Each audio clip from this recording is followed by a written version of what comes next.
let's talk about this link between advanced paternal age and the miscarriage risk. It's a comprehensive review looking at a systematic review as well as a meta-analysis. So if you look at the study, they conducted a comprehensive review of the PubMed, Cochrane, Embase databases. Two reviewers looked at that data. They included original articles focused on relationship between paternal age and spontaneous miscarriage, and they assessed that a bias which could have occurred. So 975 articles were seen, 10 studies were looked at. They looked at the association between ages of 40 to 44 and between over 45. A separate meta-analysis had suggested that the first trimester miscarriage may have shown similar pattern with age within a pooled estimate of 1.74. What is the logic behind this?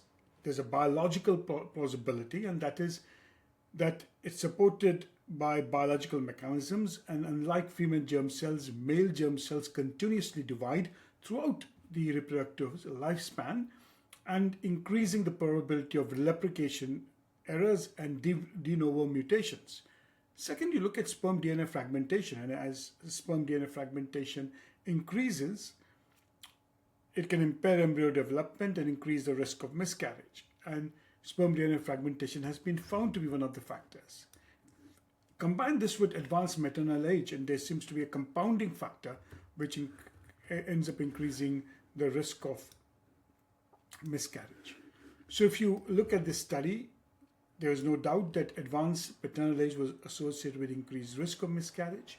Pooled risk estimates of miscarriage with a reference range of 25 to 29 indicated an increasing risk as men got older, and similar findings were seen in the first trimester miscarriage subgroup analysis.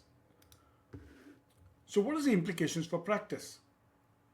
One thing you have to agree that paternal age effect is less pronounced than advanced maternal age effect.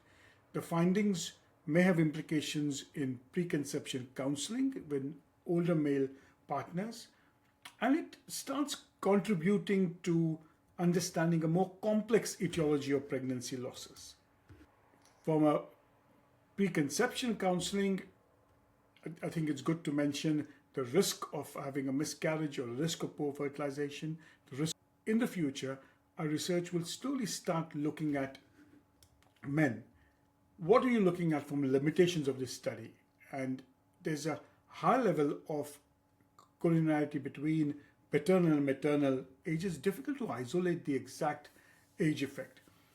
And confounding this entire matter is, as soon as you add an advanced maternal age, you are looking at the data not being entirely replicants. Next, this is not about ART treatment. So in ART treatments, risk factors are different, and thus there are limitations to this study.